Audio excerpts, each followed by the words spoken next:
अस्सलाम वालेकुम जी। तो दोस्तों, हाजिर हूँ गुलाम अब्बास अपनी MQL4 प्रोग्रामिंग के हवाले से वीडियो की सीरीज़ में। तो आज काफ़ी दिन हो गए थे, एक्चुअली मैं बिज़ी भी था, तो इस वजह से शायद कुछ वीडियो दरमियान में गैप आया 4-5 दिन का। लेकिन आज मैंने सोचा कि एक वीडियो कंप्लीट बना ली जाए, क्योंकि मैं एक ये बना रहा था। तो वो ये एक्चुअली उस चीज़ के ऊपर ही फोकस कर रहा था जो कि मैंने आज कमांड्स जिनको स्टडी हमने करना है। तो ये जो है, इसका इंट्रो करवाने से पहले मैं ये बता दूं कि ये एक मेरा दोस्त है, उसने मुझे कल स्पेशली फ़ोन किया। सबसे पहले तो मैं आप लोगों का शुक्रगुज़ार हूँ कि आप लोग वीडियोस को इतना डिटेल से देखते हैं, उसके बाद लाइक भी करते हैं, कमेंट्स भी देते हैं अपने, और फिर न्यू वीडियोस जो है उसके बारे में आइडियाज़ भी काफ़ी हद तक मुझे आ जाता है कि अब जो है किस मौजू पे वीडियो बनानी चाहिए, आप किस चीज़ को लाइक कर रहे हैं। खैर, तो मुझे दोस्त है हमारा शकील मुराद भाई, तो काफ़ी टाइम से फॉरेक्स से रिलेटेड हैं, दोस्त हैं अच्छे। तो उन्होंने मुझे एक मार्टेंगिल के ऊपर एक आइडिया दिया था कि एक ये बनाया जाए जो मार्टेंगिल को यूज़ करते हुए हम प्रॉफिट लेके क्लोज करें अपने ग्रुप को। लेकिन जो मार्टेंगिल है उसका तरीका थोड़ा चेंज है। नॉर्मली मार्टेंगिल का सबसे पहले अगर मैं तारुफ कराऊँ तो वो एक अलग हो जाएगा इशू। मार्टेंगिल एक किस्म की ट्रेडिंग का तरीक़ेकार है कि जब आपकी ट्रेड लॉस में जाए तो मतलब आप पिप गैप के बाद आप लॉट साइज़ को मल्टीप्लाई करके बढ़ा दें, ताकि आपका जो है एवरेज जो परचेजिंग पॉइंट है वो और करीब होता रहेगा। मीन के जिसको हम ब्रेक इवन पॉइंट कहें वो आपका मज़ीद करीब होता जाएगा, और एक टाइम पे जब मार्केट थोड़ा सा रिवर्स मारेगी तो आप मतलब आप प्रॉफिट के अंदर सारी लाटें क्लोज करके बाहर आ सकते हैं। तो अब ये एक थ्योरी थी मार्टेंगिल की, लेकिन मार्टेंगिल में फिर बहुत सारी किस्में आ गई। तो उन किस्मों को तो खैर बहुत टिपिकल किस्म की भी काइंड की हैं, लेकिन जो भाई ने मुझे दिया है ऑप्शन वो ऐसा था कि हम टोटल 10 लाट्स खोलेंगे सेल साइड पे और 10 लाट्स खोलेंगे बाय साइड पे। मीन के पेंडिंग ऑर्डर्स होंगे, क्योंकि आज मैंने जो चीज़ स्टडी करनी है वो भी पेंडिंग ऑर्डर के मुतालिक ही था। तो ये भी पूरा पेंडिंग ऑर्डर के हिसाब से था। मीन के 10 अब पेंडिंग ऑर्डर बाय स्टॉप होंगे और 10 सेल स्टॉप होंगे, और इन दोनों के जो दरमियान गैप है वो हम डिफाइन करेंगे। अच्छा, उसके बाद अगला स्टेप ये होगा कि ये 10 जो ऑर्डर हैं ये 3-3 के ग्रुप के अंदर होंगे। मन के 2 जो ग्रुप होंगे वो तो डेफिनेटली 3-3 के होंगे, और एक ग्रुप ऐसा होगा जो 4 का होगा। तो ये टोटल 10 ऑर्डर एक साइड के बन जाएंगे। सेम सिचुएशन अल्टरनेट दूसरी साइड पे भी रहेगी। इन 3 का मल्टीप्लाइंग रेशियो भी अलग होगा, पिप गैप भी अलग होगा, ठीक है ना। फिर अगले 3 जो हैं उनका पिप गैप अलग होगा, मल्टीप्लाइंग रेशियो अलग होगा। उसके बाद वाले जो आखिरी 4 होंगे उनका पिप गैप अलग होगा और उनका मल्टीप्लाइंग रेशियो भी अलग होगा। मीन के मैंने फिर अपने हिसाब से इनको जो तरतीब दी है वो ये है कि इनको हम ओपन रखते हैं। मीन के ज़रूरी नहीं कि जो मुझे शकील भाई ने आइडिया दिया हर बंदा उसी से ही यूज़ करे। अब ये मल्टीपर्पज़ हो जाएगा। मीन के किसी दोस्त के जहन में आता है कि नहीं ये 20 ऑर्डर होने चाहिए, तो मैंने ओपन छोड़ दिया है कि इसको जिस तरीके से भी आप यूज़ करना चाहेंगे अपनी मर्ज़ी से कर सकते हैं। एक ऑर्डर डिफ़ाइन करना चाहते हैं कर लें, 10 कर लें, 20 कर लें, 50 कर लें, that is not an issue. Multiplying ratio अपनी मर्ज़ी से जो सेट करना चाहें, दरमियान में पिप गैप जो रखना चाहें, मीन के सारी चीज़ों में आप फ्रीक्वेंटली फ्री हैं। अच्छा, उसमें सबसे पहले मैं, क्योंकि काफ़ी चीज़ें पहले से हम करते आ रहे हैं, तो प्रॉपर्टी कॉपीराइट ये चीज़ें पहले आप देख चुके हैं, इनको तो मैं नहीं आऊँगा। हेडर सेक्शन को छोड़ दें, ये इनपुट पैरामीटर्स हैं जो मैंने पहले ही आपको पढ़ाए हुए हैं कि किसी भी ये के लिए आप इनपुट सिस्टम जब तक नहीं बनाते तब तक वो मल्टीपर्पज़ नहीं होता। बहुत सारे ये ऐसे हैं जिनको फिक्स करके बनाया जाता है ताकि यूज़र अपना इंटरफेयर उसमें ना कर सके। लेकिन मल्टीपर्पज़ ये जो है वो फिर उसमें चीज़ें ये ओपन रखनी पड़ती हैं। अब मैंने एक्सटर्न डबल पिप गैप 1, अच्छा देखें ये मैंने वेरिएबल जो डिफ़ाइन किया है ये वाला, इस वेरिएबल के अंदर मैंने नाम से कोशिश की है कि मुझे आसानी रहे कि ये पिप गैप और कौन से पहले ग्रुप का, ठीक है। आगे मैंने फ़िलहाल तो टेम्परेरी 5 कर दिया है, कमेंट्स के अंदर मैंने इसको लिखा है ताकि ये चीज़ मुझे स्क्रीन पे शो हो, जो कि मैं बाद में आपको दिखाता हूँ। सेम लॉट मल्टीप्लायर है, इसको भी मैंने ज़रा क्लियर किया है ताकि ये भी इजी रहे मेरे लिए। इसी तरीके से इंटीजर के अंदर नंबर ऑफ़ लॉट्स, क्योंकि ये नंबर जो है हमेशा इंटीजर में ही रहेगा, ये मतलब फ्लोटिंग पॉइंट में जा नहीं सकता, तो इसको मैंने इंटीजर के अंदर डिफ़ाइन किया। ये चीज़ें हम पहले उससे देख चुके हैं कि हमें कौन सा डेटा टाइप अपने वेरिएबल के लिए रखना चाहिए ताकि हम उससे वो पर्टिकुलर काम सही तरीके से अंजाम दे सकें।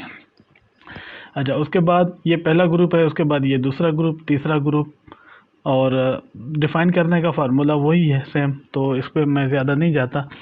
आगे आते हैं, इसका extern double starting lot mean जब आप ये पेंडिंग आर्डर लगाएंगे तो जो पहली लॉट है वो उसकी क्या वैल्यू होनी चाहिए, डबल में होगा फर्स्ट स्टार्टिंग लॉट 0.01 से डिफ़ॉल्ट मैंने रखी है।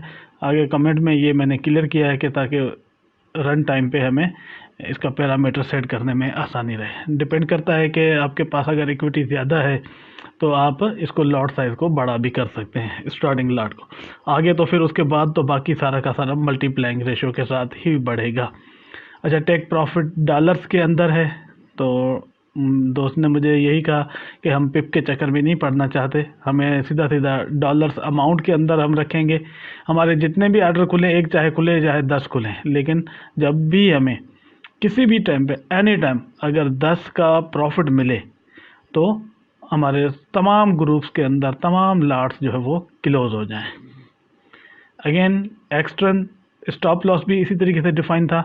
अगेन जो है हम नीचे आएंगे, ये जो है इसका एक टीपी इन अमाउंट्स का है, ये एक्स्ट्रा है, इसको मैं काट देता हूँ क्योंकि इसकी हमें जो है वो ज़रूरत नहीं पड़ेगी। हमने यहाँ पे टेक प्रॉफिट को ही काउंट करना है, ठीक है। उसके बाद हम नीचे आते हैं, ये वेरिएबल सेक्शन है, इसमें मुझे कुछ वेरिएबल्स की ज़रूरत पड़ी तो मैंने वो डिफ़ाइन कर दिए, गैप का है, समथिंग एल्स है। इनिशियलाइजेशन सेक्शन हम पहले ही पढ़ चुके हैं कि मैंने इसमें जो है ये जो पॉइंट वेरिएबल हम डिक्लेयर पहले कर चुके हैं। अगेन थोड़ा सा मैं रिपीट करा देता हूँ ताकि आपके जहन में ये चीज़ आ जाए कि पॉइंट इज़ इक्वल टू, हमारे पास जो ब्रोकर्स हैं वो कुछ ब्रोकर आपको 5 डिजिट के अंदर वैल्यू प्रोवाइड करते हैं, कुछ ऐसे इंस्ट्रूमेंट हैं जिनकी वैल्यू 2 पॉइंट्स में होती है, किसी की 4 में भी होती है, 3 में भी होती है, अलग अलग है। जो वैल्यू 3, 4, 5 अगर मतलब ये अलग अलग हैं तो हमें पिप कैलकुलेशन जब हमें करनी पड़ जाए तो उसके लिए फिर हमें जो है ना एक फ़िक्स जो है 2 वैल्यू ही दरकार होती हैं। उसको मैंने डिफ़ाइन किया है कि अगर इन केस ये पॉइंट 5 डिजिट के बाद वाला हो तो उसको तुमने क्या करना है, 4 का कंसिडर करना है। मैंने नीचे वी पॉइंट के साथ इसको 4 में कन्वर्ट कर दिया है। अगर दूसरी कंडीशन ये लिखी है कि अगर 3 हो तो फिर भी क्या करना है, 3 वाले को फिर इसने अल्टरनेटली 2 में कन्वर्ट कर देना है। और अगर इन दोनों में से कंडीशन कोई भी ना हो एल्स में तो फिर V point is equal to point, मतलब जो भी पॉइंट है दैट इज़ द सेम। बहरहाल इसको पहले मैं बयान कर चुका हूँ। अगली कंडीशन स्टार्ट जो है हमारा मेन सेक्शन है पूरे प्रोग्राम का, ये का, इसके अंदर एक जो है पुट न्यू ऑर्डर एक फंक्शन है जिसको मैंने कॉल किया है। इसका नीचे हम देखेंगे क्योंकि हमारा मेन चीज़ जो है जिस पे आज पूरा हमारा लेक्चर है वो यही है।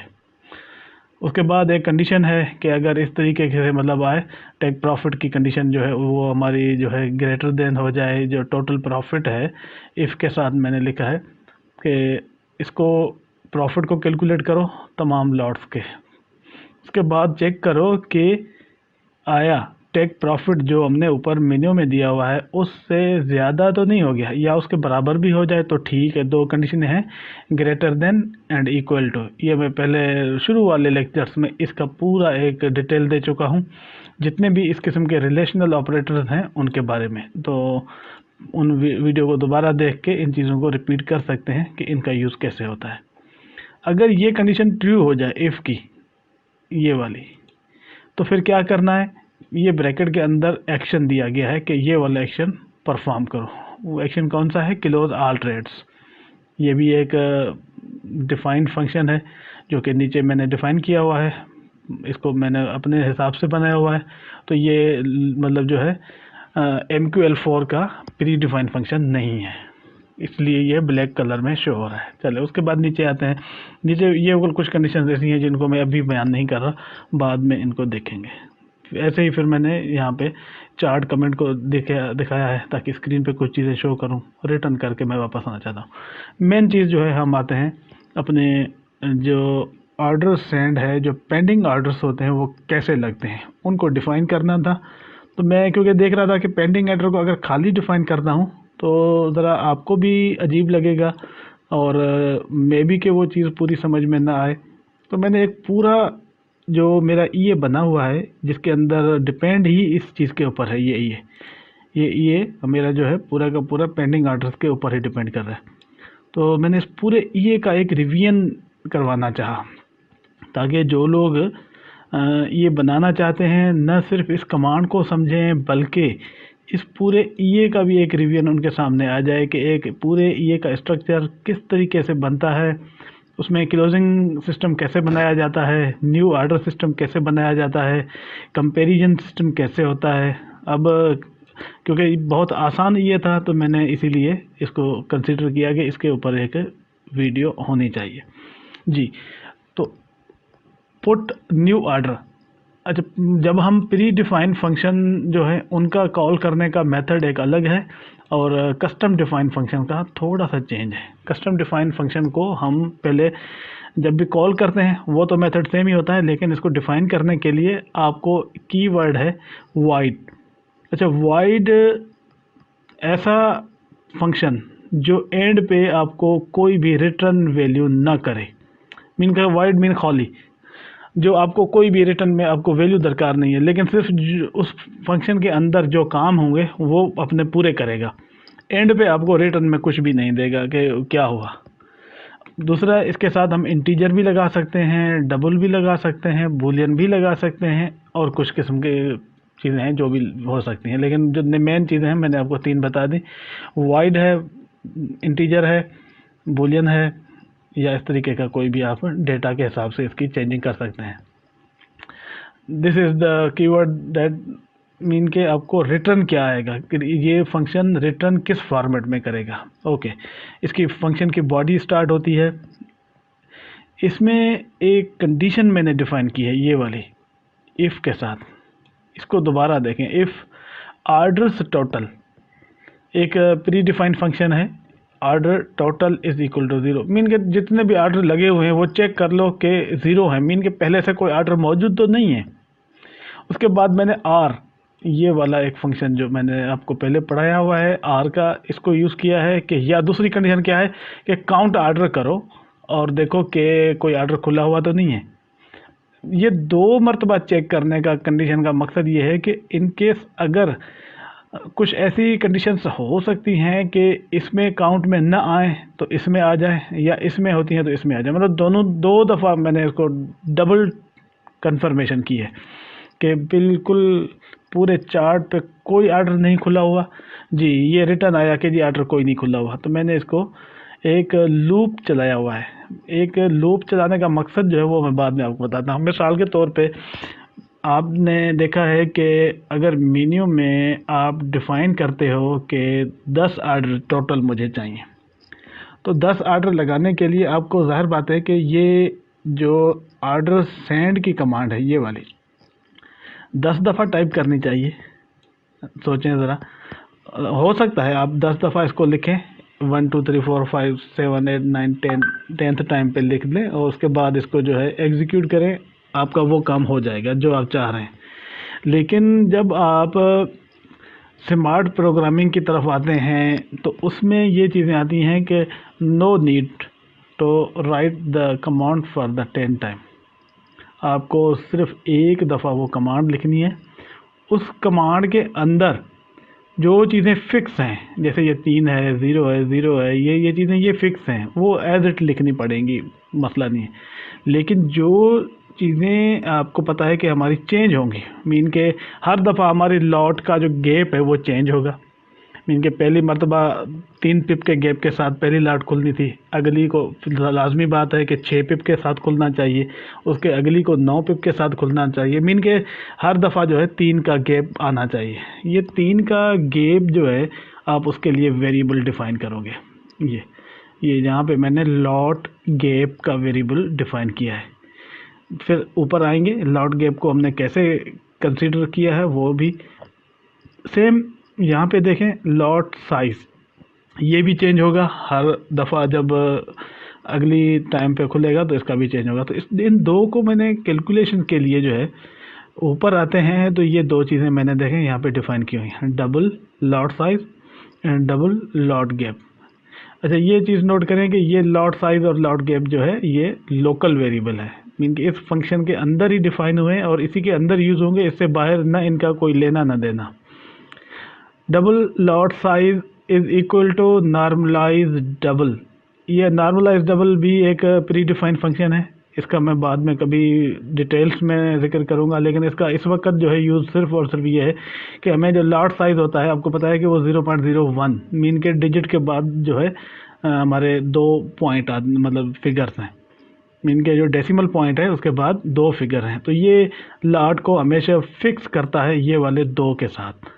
तो ये वाला जो है पहला फंक्शन जो है इसका स्ट्रिंग के साथ जो है मतलब फिक्स होता है पहली वैल्यू, और and this is the point value. चलें आगे आ जाएंगे। ये स्टार्टिंग लॉट, जो लॉट हमने इसको डिफ़ाइन की हुई है first lot for the starting, क्योंकि जब ये हमारा लूप चलता है तो लूप की वैल्यू हमें बता रही है कि नंबर ऑफ लॉट्स, मीन के कितने दफ़ा इस लूप को चलाना है।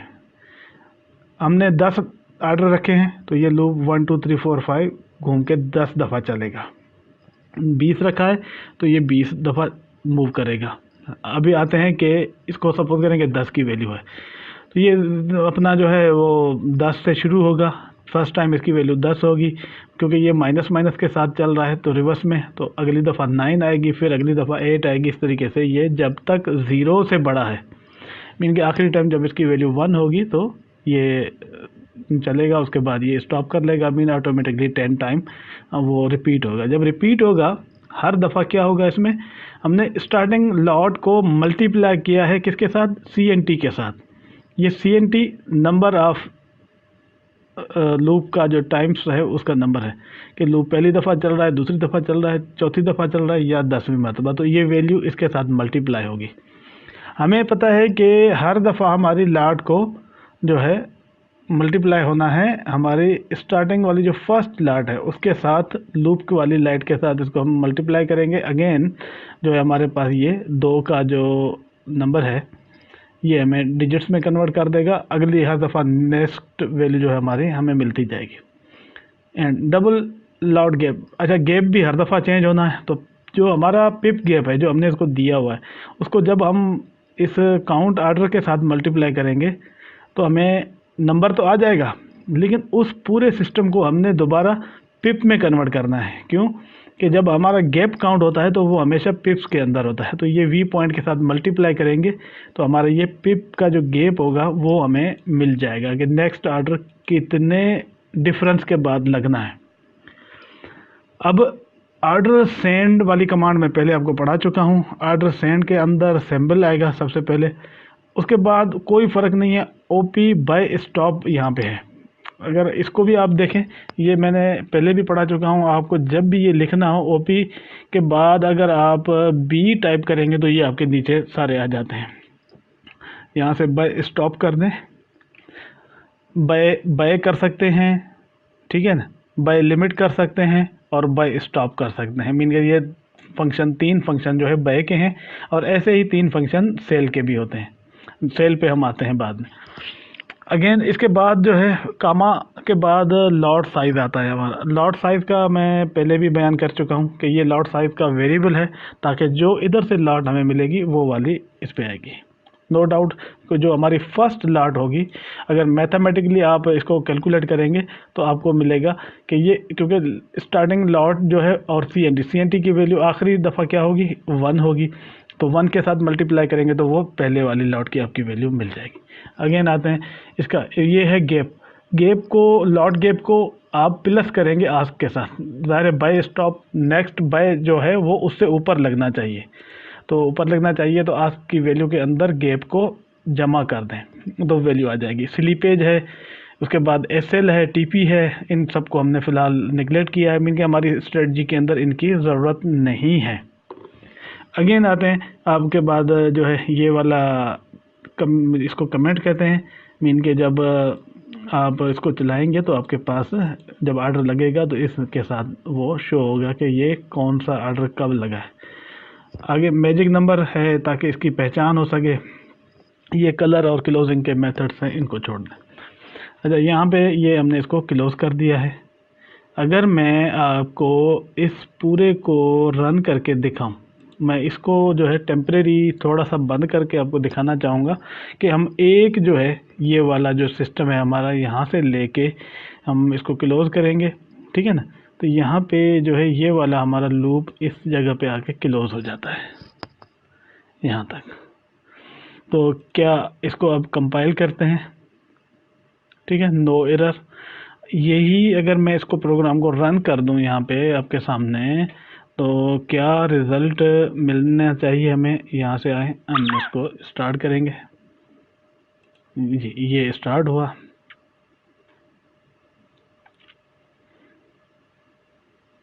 ये अब आपके सामने ये चीज़ क्लियर है। मैं इसको यहाँ से आपके दिखाने के लिए दोबारा क्लियर कर रहा हूँ। मैंने आर्डर्स लगाए हैं, पेंडिंग आर्डर्स। यहाँ पे पेंडिंग आर्डर, ये हमारी करंट मार्केट प्राइस है। अब एक एक हमारा जो आर्डर है पहले गैप के साथ यहाँ पे खुला है, देखें buy stop 0.01, that is the हमारी जो स्टार्टिंग लाट है वो 0.02, 0.03, 4, 5, 6, 7, 8, 9, 10, मीन जो मल्टीप्लाइंग रेशो हम रखेंगे उसके हिसाब से ये ऊपर की तरफ बढ़ता जाएगा। अब ये सिर्फ एक साइड पे ही खुला है, मीन के सिर्फ बाय स्टॉप की ही खुले हैं। बाय स्टॉप के साथ सेल स्टॉप भी पड़ा हुआ था, वो क्यों नहीं एक्टिव हुआ, आपको ज़रा यहाँ पे सोचना चाहिए कि ये देखें मैंने इसको कमेंट्स दिए हैं, ये मल्टी लाइन कमेंट्स कहलाता है। मल्टी लाइन कमेंट्स के साथ इसको मैंने यहाँ से लेके यहाँ तक बंद कर दिया है कि जो ये एक्शन है इसको टेम्परेरी हम नहीं परफॉर्म करना चाह रहे। अब अगर मैं इसको खोलना चाहूँ तो बड़ा सिंपल है, यहाँ से मैंने इसको भी हटा दिया, इसको भी मैंने हटा दिया। अब मैंने इसको कंपाइल कर लिया और मुझे ज़ाहिर बात है कि इसको दोबारा चलाना पड़ेगा। मैं एक्सपर्ट प्रॉपर्टीज़ एक दफ़ा आपको दोबारा दिखा दूँ। मैंने यहाँ पे जो सेट किया हुआ है 10 pip gap for the first group 10 pip के साथ है। सपोज़ मैं अभी अपने हिसाब से चाह रहा हूँ कि नहीं ये 15 होना चाहिए, मैंने 15 कर दिया। मल्टीप्लाइंग रेशो भी सेट कर दिया, ये नंबर ऑफ़ लॉट्स क्वांटिटी, चले मैं इसको 10 को 5 कर देता हूँ। अब आ जाएं, इसको स्टार्ट करें, तो जब ये ऐसे ही रन होके आपके सामने आएगा तो ये देखें, हम ग्रिड लाइन्स हटा देते हैं ताकि इजीली हमें समझ आ सके। अब ये बाय स्टॉप की भी जो लाइनें हैं, आर्डर्स लगे हुए हैं, वो भी आपके सामने हैं। ये वाले 5, 0 पॉइंट से शुरू होकर 5 तक, और नीचे भी इसी हिसाब से 0 से लेकर 5 तक। नीचे सेल स्टॉप है, ऊपर बाय स्टॉप है। ये एक हमने पेंडिंग आर्डर्स लगाने का एक तरीका सीखा कि पेंडिंग आर्डर कैसे लगता है, और ये पेंडिंग आर्डर जो है इसको कितने पिप गैप के साथ कंट्रोल करना, ये सारी चीज़ें जो है हमने इसमें देखी हैं। मिसाल के तौर पे मैं चाह रहा हूँ कि नहीं मज़ीद इसका गैप बढ़ना चाहिए, तो नो प्रॉब्लम, इसका गैप बढ़ाने का सपोज करेंगे मुझे लगा कि 30 पिप का गैप होना चाहिए। आप इसको चला लें, ये 30 पिप के गैप के साथ लाटें खुलेंगी। जी, अब देखें इनका जो है लाइनें हटा देते हैं। अब इनका डिफरेंस जो है ज़्यादा है पहले के मुकाबले में। ये दूर दूर लगी हुई हैं लाइटें। हम इनके जितना पिप गैप हम देंगे उस हिसाब से ही ये लॉट्स जो है वो खुलेंगी। मीन के इसको यहाँ से लेके यहाँ तक हम ले आए तो ये आप देखें 296, थोड़ा सा नीचे यहाँ तक लाइन पे आएंगे तो ये 305, मीन के 30 एक्चुअल ये 30 जो है पिप कहलाता है, तो वो आपके सामने आ जाता है इसका जो गैप है। अगेन हम दोबारा आएंगे अपने प्रोग्राम के अंदर, जिसमें मैं नीचे इसका दूसरा हिस्सा देखता हूँ कि क्या है। आप देखें यहाँ पे जब ये क्लोज़ हुआ है इस लूप की बॉडी, जो ये फॉर लूप है, इसकी जो बॉडी है यहाँ से शुरू होकर यहाँ पे क्लोज है। मीन कि हर दफ़ा ये रिपीट करेगा 10 टाइम 5 टाइम, जितने भी आप देंगे उतने दफ़ा ये रिपीट करके आखिर में जब इसका एंड हो जाएगा फिर कंट्रोल नीचे आएगा। नीचे आएगा तो फिर एक और लूप पड़ा हुआ है। अच्छा, लूप की क्वांटिटी भी सेम है, प्रोसीजर भी सेम है। यहाँ पे देखें, अच्छा ये लूप दोबारा इसको रिपीट करेगा, सेम लॉट साइज और ये मल्टीप्लाइंग रेशो सारे कुछ सेम है। इसमें सिर्फ फ़र्क ये है कि सेल स्टॉप है, वो बाय स्टॉप था, ये सेल स्टॉप है। मीन के करंट मार्केट प्राइस से जितना गैप हमने रखा होगा उस गैप के साथ ये सेल स्टॉप की लॉट्स खोलेगा। अच्छा, यहाँ पे वही सेम है, लेकिन इसमें जो फ़र्क है आस्क से माइनस करके खुलेगा, क्योंकि ज़ाहिर बात है सेल की लॉट है, हर दफ़ा प्राइस कम होती जाएगी, अगली नेक्स्ट जो हमारी लॉट खुलेगी उसकी प्राइस ज़ाहिर है पहले से कम होगी, तो आस्क में से लॉट गैप को कम करते जाएंगे, तो ये इस हिसाब से खुद ब खुद हमारा पिप गैप जो है वो सेट होता जाएगा। यहाँ तक जो है मैं अगेन जो है हमारा मेन था ऑर्डर जो है पेंडिंग ऑर्डर लगाना। पेंडिंग ऑर्डर कैसे लगाया जाता है, बाय स्टॉप और सेल स्टॉप, ये दो इसके अंदर हम तजर्बे में देख चुके हैं, हमने लगा के भी देखे हैं, इसको चला के भी देखा है। उसके बाद अगर मैं थोड़ा सा वजाहत कर दूं कि एक और फंक्शन है जिसके हम कहते हैं कि हमारी एक या एक से ज़्यादा लॉट्स जब खुली हुई हों उनका प्रॉफिट हमें जो है काउंट करके दो। एक लाट का तो प्रॉफिट जो है वो तो सिंपल एक कमांड है कि ऑर्डर प्रॉफिट लिख के आप pre defined function order profit ये वाला जो है इसको उठाएंगे तो एक का तो आपको मिल जाएगा।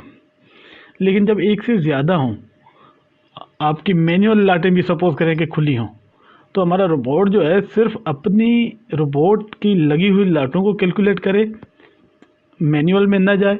और अगर आपका एक सैम्पल खुला हुआ है, दूसरा भी सैम्पल खुला हो सकता है, आप यूरो यूएसडी के साथ गोल्ड भी खोल सकते हैं चल रहा हो, तो गोल्ड और उन दोनों को भी अलग अलग काउंट करें, मीन सारों को अलग अलग हमें हर चीज़ का प्रॉफिट जो है कैलकुलेट करना। तो उसके लिए ये वाला हमारा एक फंक्शन है जो कस्टम डिफाइंड फंक्शन है। इसको पहले से मेरा बना हुआ रेडी होता है, जब भी इसको यूज़ करना हो उठा के रखो और यूज़ कर लो।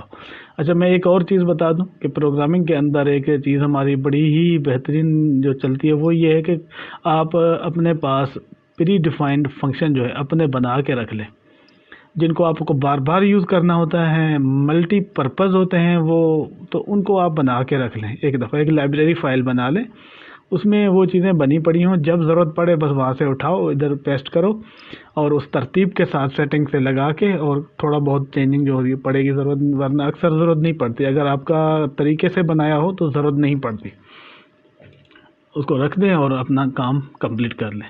तो एक रोबोट बनाना किसी भी स्ट्रेटजी के ऊपर अगर आपके पास कोडिंग की एक अच्छी लाइब्रेरी मौजूद हो तो आई थिंक 1 घंटा भी बड़ा है। और जो सीनियर लोग हैं उनके पास तो वैसे ही बहुत सारी चीज़ें ऐसी यूनिवर्सल टाइप के प्रोग्राम बने होते हैं। जस्ट मेरे पास भी एक ऐसा मैंने एक यूनिवर्सल स्ट्रक्चर बनाया हुआ है। मुझे अगर किसी को भी रोबोट बना के देना हो तो मैं उस यूनिवर्सल स्ट्रक्चर के अंदर जो चीज़ें होती हैं सिर्फ उनमें चेंजिंग्स करता हूँ।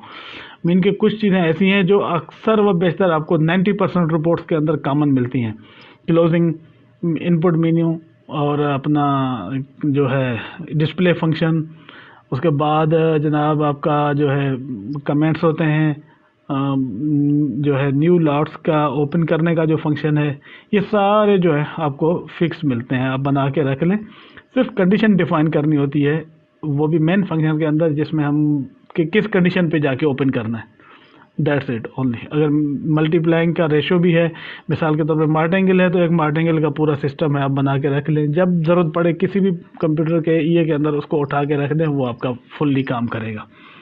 तो मैं आगे चल के इन चीज़ों को भी आपको इंशाल्लाह शेयर करूंगा, जो मेरी पर्सनल लाइब्रेरी बनी हुई है।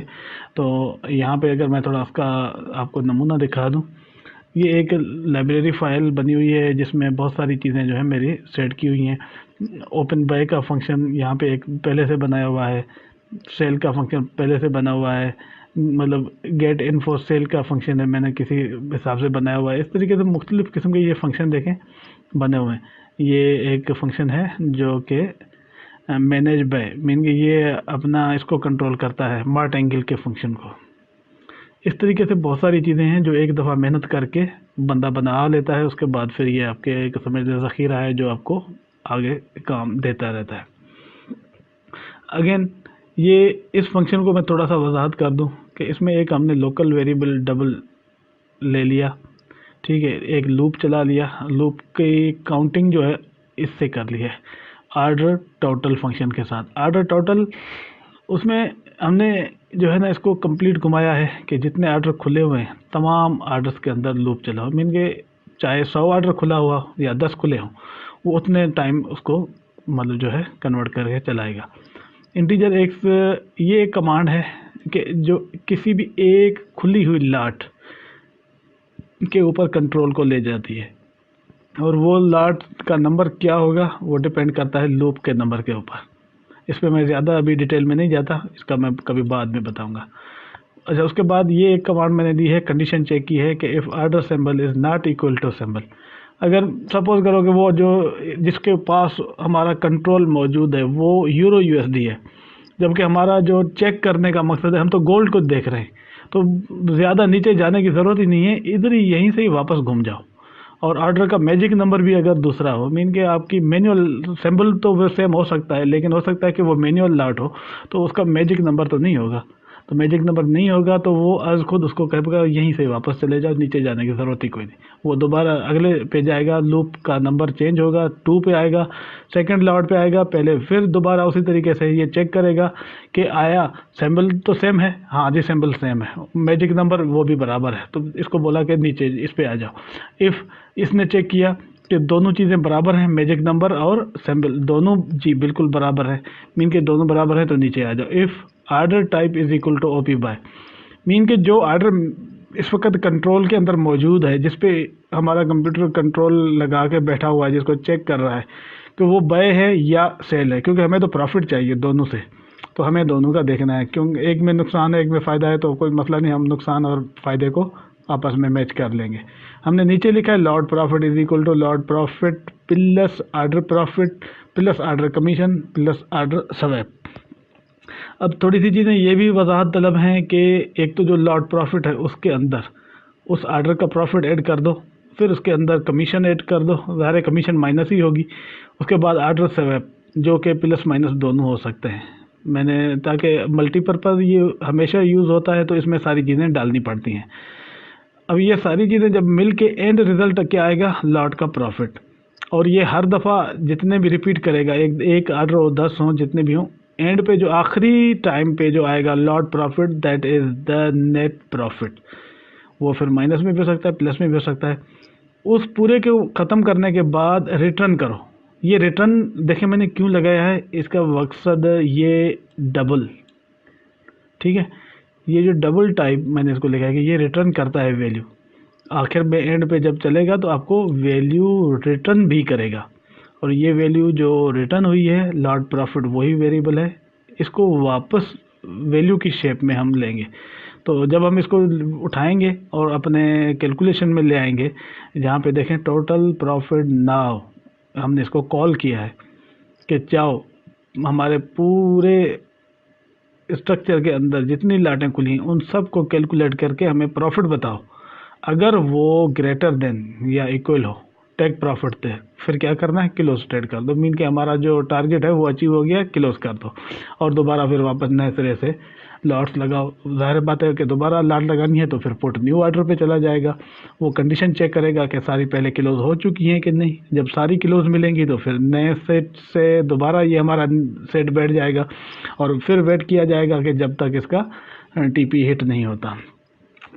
अच्छा, ये एक स्ट्रक्चर था जो कि बना हुआ, मैंने ये कमेंट्स हैं, मैं इनके स्क्रीन पे कुछ जो भी है हमें शो करना है वो कर लो। उसके बाद है जी काउंट आर्डर, इसमें तो मैं अभी नहीं जा रहा क्योंकि इसको अभी यूज़ मैंने किया ही नहीं है। क्लोज आर्डर है, इसको भी मैं आज चाह रहा हूँ कि क्लियर कर दूँ क्योंकि काफ़ी दिन हो गए थे, वीडियो थोड़ी लंबी तो हो ही जाएगी, खैर थोड़ा सा मैं चाह रहा हूँ कि आज काफ़ी चीज़ें क्लियर हो जाए। अच्छा, आर्डर को क्लोज़ कैसे करते हैं? एक आप अपना कस्टम डिफाइन फंक्शन बनाते हैं जो कि क्लोजिंग का काम करता है। मल्टीपल क्लोज, जब एक से ज़्यादा क्लोजिंग हो और सिलेक्शन के साथ क्लोज हो तो आपको ये वाला फंक्शन बनाना ही पड़ेगा। अच्छा, इसका स्टार्ट भी उसी लूप के साथ होता है। मोस्टली फंक्शन आपको रिपीटिंग के अंदर मिलेंगे, तो वही लूप का तरीक़ेकार बेसिकली वही है कि जितने आर्डर हैं उतनी दफ़ा लूप चलाओ, हर दफ़ा कंट्रोल को लेके जाओ एक एक आर्डर के ऊपर। अगर पहले तो चेक करो कि सिंबल और आर्डर मैजिक नंबर मैच नहीं करते तो फिर वापस ऊपर घूम जाओ, अगर ये मैच कर जाएं तो फिर देखो कि ये कंडीशन बिल्कुल ट्रू है, जी बिल्कुल ट्रू हो गई। उसके बाद अगला कह रहा है कि if order type is equal to OP sell या ओपी बाय, क्योंकि अब क्लोज ऑल करना है तो फिर किसी को छोड़ना नहीं है, तो ज़ाहिर बात है ये सारी चीज़ें आएंगी। अगर ऑर्डर सेल का है या बाय का है, दोनों कंडीशनों में क्या करो, इंटीजर टिकट, ये एक वेरिएबल के साथ है क्योंकि इसको जब क्लोज होता है तो हमें एक रिटर्न वैल्यू आती है जो कि इसके टिकट के अंदर स्टोर होती है। ये आगे एक रिकन्फर्मेशन का मेथड भी आता है इसमें कि आया जो ऑर्डर हमने क्लोज़ किया वो हुआ भी कि नहीं। अगर किसी वजह से नहीं हुआ तो दोबारा उसको जाके क्लोज़ करो, तो ये एक रिकन्फर्मेशन है जो मैं आगे किसी दिन आपको पढ़ाऊँगा। ऑर्डर क्लोज़, जैसे हमने ऑर्डर सेंड का फंक्शन देखा है ऊपर, ठीक है ना, ऑर्डर सेंड, तो ऐसे ही ये ऑर्डर क्लोज़ का फंक्शन है। ये क्या करता है, पहले से लगे हुए ऑर्डर को क्लोज़ करता है। इसको क्लोज़ करने के लिए क्या क्या चाहिए, ऑर्डर का टिकट नंबर इसको चाहिए। टिकट नंबर जो है वो ये होता है जब आपके एक से ज़्यादा नंबर्स के साथ यूँ देखें ये खुले हुए हैं, ये सारे बेस्ट स्टॉप सेल स्टॉप खुले हुए हैं, इनका एक टिकट नंबर है, ये वाला जो नंबर है, ये नंबर होता है जो कि जब आपकी लॉट खुलती है उस वक्त उसको असाइन होता है, that is the ticket number. यहाँ पे देखें ये बाय 1 2 3 4 5 ये सारे जो है नंबर्स होते हैं। जब आप इसको, ये तो मैं इस वक्त टेस्ट मोड में हूँ, जब इसको आप रियल मोड में चलाते हैं तो ये नंबर हज़ारों में भी आ सकते हैं, बड़ा लंबा चौड़ा नंबर होगा क्योंकि वो डिपेंड करता है कि उस वक्त ब्रोकर के पास कितने एग्जीक्यूशन हो चुकी हैं। तो उस टिकट नंबर को उठाओ, ऑर्डर लॉट्स मीन के उसकी ऑर्डर का साइज़ देखो कितना है, ऑर्डर की क्लोज प्राइस को भी उठाओ, ये मतलब कन्फर्मेशन के लिए चीज़ें हैं सारी। एक 3 पैरामीटर्स इसको चाहिए, मतलब कि क्लोजिंग के ये वाले फंक्शन की सूरत में। उसके बाद ये 5 स्लीपेज है और देन इक्वा मीन के जहाँ पे क्लोजिंग हो वहाँ पे एक डॉट जो है कलर के साथ दे दो। तो बड़ा सिंपल मतलब फंक्शन में बस ये चीज़ें फिक्स हैं, इसमें कोई चीज़ हमें अपनी तरफ से नहीं डालनी होती। हाँ, कभी कभार ज़रूरत पड़ सकती है तो वो फिर मैं कंडीशन के हिसाब से आपको बताऊँगा, क्योंकि ज़ाहिर बात है कि वो सारी चीज़ें मेरे दिमाग में भी एक टाइम पे नहीं आएंगी, वक्त के साथ जितनी चीज़ें सामने आती जाएंगी उस हिसाब से हम इसको देखते जाएंगे। तो जी ये ऑर्डर क्लोज हो जाएगा, क्लोज होने के बाद नीचे आ जाए, फिर यहाँ पे आएगा कि if order type is equal to, ज़रूरी नहीं है कि हमारे सेल और बाई खुली हो सकता है कुछ पेंडिंग ऑर्डर भी अभी बचे हों। तो पेंडिंग ऑर्डर वाली सूरत में क्या करो, फिर नीचे जाओ, दोबारा पेंडिंग ऑर्डर को भी चेक करो कि सेल लिमिट है या बाय लिमिट है।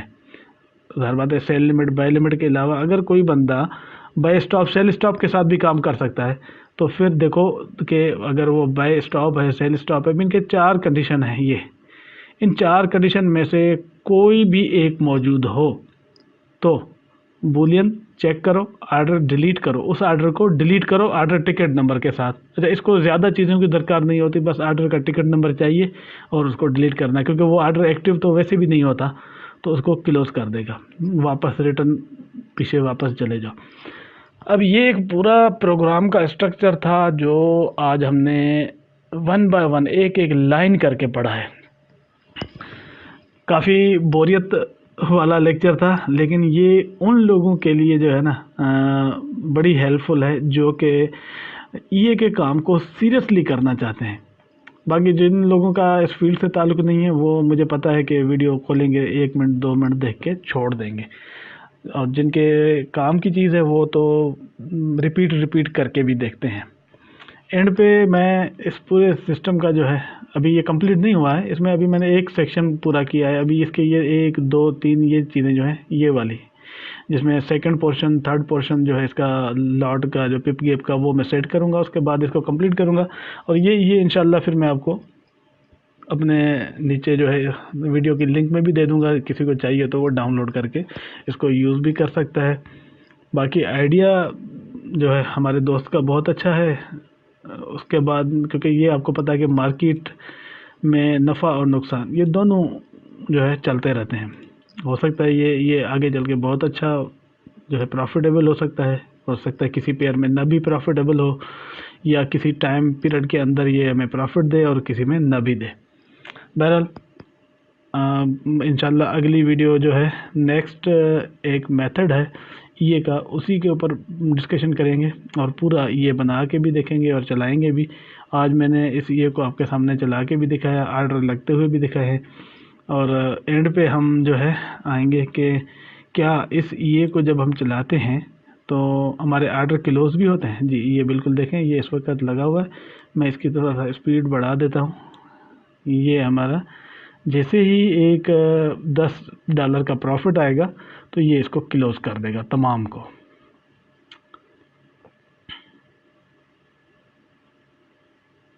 जी ये देखें, ऊपर जैसे ही इसको टच किया इसने ये एक्टिव कर लिया। अगेन जैसे ऊपर जाता है तो एक और आर्डर को जो है टच करेगा, ये दूसरा भी एक्टिव हो गया, अब तीसरा भी एक्टिव हो गया। अब मार्केट जब भी हमें $10 का प्रॉफिट दे रही होगी तो ये पूरा सिस्टम क्लोज होगा और एक नया सेट जो है वो बैठ जाएगा। जी तो हम एक क्लोजिंग का वेट कर रहे हैं, देखते हैं कि एक दफ़ा क्लोजिंग कैसे होती है। उसके बाद ज़ाहिर बात है मार्केट ऊपर जाएगी तो ही प्रॉफिट हमें मिलेगा। जी तो दोस्तों ये है जो आपके सामने लाइव परफॉर्मेंस कर रहा है। हमने अभी इसको बनाया है, पूरा डिटेल दिया है मैंने, हर चीज़ इसकी 1 बाय 1 क्लियर की है। जब ये अपने प्रॉफिट में जाएगा तो ये ओवरऑल टोटल लॉट्स क्लोज हो जाएंगी। उसके बाद फिर नई लॉट का एक सेट खुलेगा। जी तो दोस्तों ये जो है प्रोग्राम हमारा अभी दोबारा मैंने इसको चलाया है ताकि आपको एक दफ़ा लॉट क्लोजिंग जो है वो दिखा दूँ। ठीक है, ये अभी कुछ लॉटें खुली हैं, ये देखें हमारी क्लोजिंग होती है तो ये वाली शेप में हमें पता चलता है। देखें यहाँ पे ये क्लोज़ हुआ, दोबारा एक सेट खुला है, वो इधर क्लोज़ हुआ है, एक और सेट खुला है, अब जो है करंट प्राइस के साथ नीचे एक और सेट खुला है। तो मीन के जब ये आगे चलता जाएगा उस हिसाब से हमें रिज़ल्ट भी यहाँ से देख सकते हैं कि एंड पे जो है कि हमें टोटल कितना बैलेंस हमारा मौजूद है। ये मीन के जो है 5009 मीन के जो एक दफ़ा हमारा टीपी हिट हुआ है उसका वैल्यू हमें यहाँ पे मिल रहा है।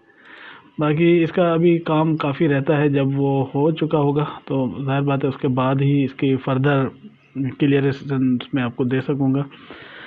चलने का मकसद ये है कि एक रोबोट को किस तरीके से चेक किया जाता है, किस तरीके से बनाया जाता है, उसमें बाद में बार बार जो गलतियां होती हैं उनको दुरुस्त किया जाता है। इनमें बहुत सारी चीज़ें इजाफी हैं, उनको फिर रिमूव किया जाएगा, कुछ चीज़ें आगे पीछे करके सेट करके एक पूरा बाकायदे ये कंप्लीट होता है। तो thank you for comment, like और सब्सक्राइब के लिए।